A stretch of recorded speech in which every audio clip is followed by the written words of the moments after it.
coming? You tasing or are you doing the PBT? I guess I'm doing the PBT. I'm doing what's not the taser, please. Who got tased? Steve asked for it. No, he did not. Yes, he did. Did he get tased? Well, he's wearing his camo shirt. Cyber Drive at 5 o'clock, brought to you by Bud Light. Sure sign of a good time. It's my Batman belt. That's what I tell my kids. Keep me excited. All right, here's what I want you to do. Take a deep breath. It's going to be like blowing up a balloon, okay? Deep breath and go ahead and blow. So just keep on to hear it click. There you go, right there. Yeah, there. It's a workout, isn't it? 043. Wow. Yeah, he's got. How many have you had? This many. 1.5. Just had a drink right before y'all came. Yeah, see, that's So it may be a little residual in there. We can that's wait what about I'm 2 minutes to do it again. Yeah, I would. Yeah, that's his mouthpiece. So but you have to keep the mouthpieces straight. Nah, we don't have cooties. As far as I know. Libers. Oh, wait.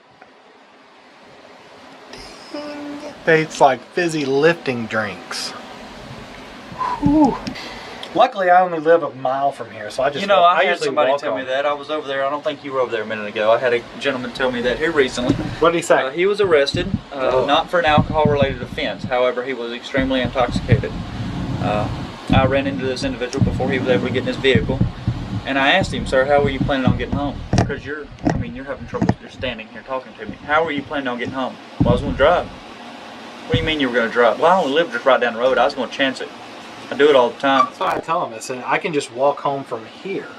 See, when they say they're going to drive. But here's where you're not thinking clearly though. Walking home also, if you're intoxicated to the point where you're a danger to yourself or others. So if I see you walking down the road right there, and you're stumbling, you kind of take that. "Oh, I lost my balance off the curb, and went in the roadway," and I see that, I'm like, whoa. And then I stop and start talking to you and realize you're drunk. You've been drinking. Now you're publicly intoxicated because you're a danger to yourself or others. PI. It's a Class C misdemeanor. Yeah. And so you're gonna go with me. Well, actually, I would be a danger to everyone because if I was to leap out in front of your car, it'd be like hitting a moose. That was a great quote to come in on. I knew you were coming, so I said something good. Right? Do you hear them laughing next door? They don't even know how to drink.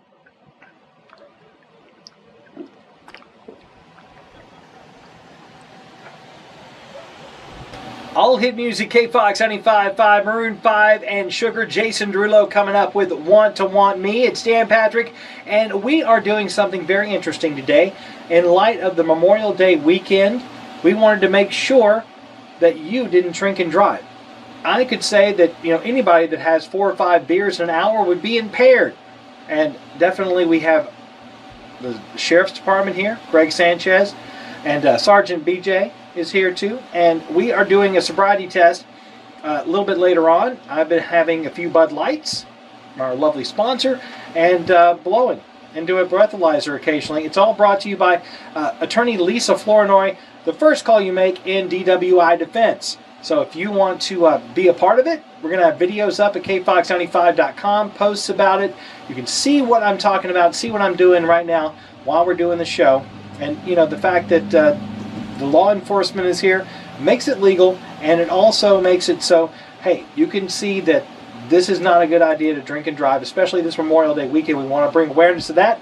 And it's brought to you by attorney Lisa Flournoy, the first call you make for DWI defense. Joining me in the studio right now, we've got the sheriff. Holy moly, it's the sheriff. We got Greg Sanchez in here. How are you doing? I'm doing good. It's good to talk to you. It's been a while. We used to talk to you all the time when you were with the DPS, and now you got a friend with you. We got BJ Murphy with he's a sergeant there at the engine to carry. And I follow you guys on Facebook. You do such great work. I love the things that you're doing with the inmates. I love the things that you're doing with the whole community, and we really appreciate all of your hard work to start with. Well, I appreciate it. And you know what? This is the guy we called everybody else. I'm not going to name names. We called other agencies to help us out with this, and Greg is the only one that did.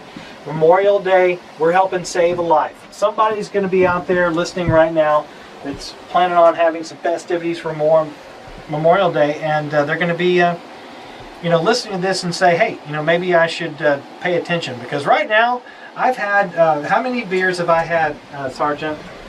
7. Okay, so 7. There you go.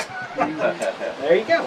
That's a lot, and we've been periodically doing the breathalyzer. We started out the first time we took a breathalyzer test was right when you guys got here, right around 2 o'clock, and we were at 0.008. Right. And then the second time was 0.025 at 2:54. And then we took a breathalyzer. The third one was 0.037, and 0.08 is legally intoxicated. But I would tell somebody, even after my first couple of 3, Right. I wouldn't want to drive right now. Right, right. And that's the whole point of this, is to show that the effects of alcohol, that, you know, we all know that it's an impairment, the judgment, reaction, and coordination skills are affected.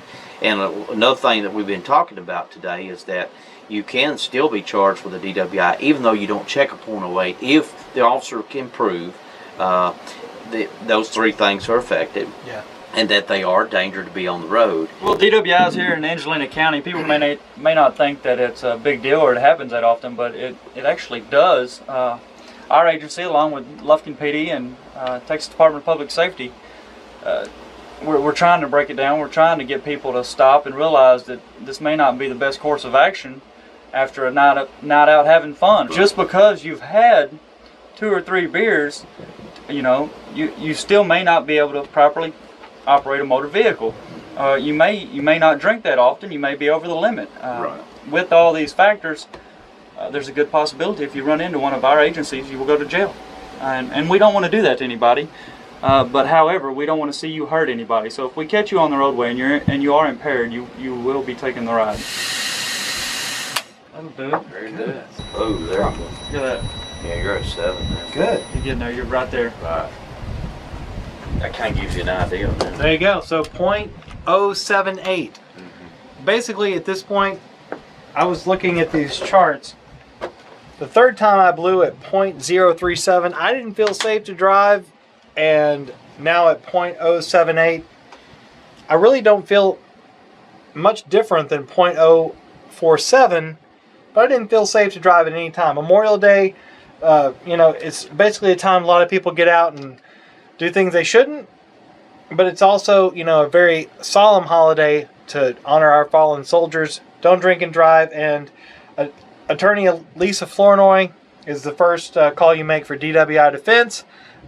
That's the reason why we did this today, to let her and, you know, show everybody that you should not drink and drive. And I'm certainly a proponent of that for sure. So thanks for coming in today, guys. Got Sheriff Greg Sanchez coming in today, and Sergeant BJ Murphy. Nice to see you guys again, and we'll hopefully work with you guys again in the future, and we appreciate it. You bet. Oh, yeah. Thank you. Yeah, it was fun. Thank you. Thank you. Enjoyed it.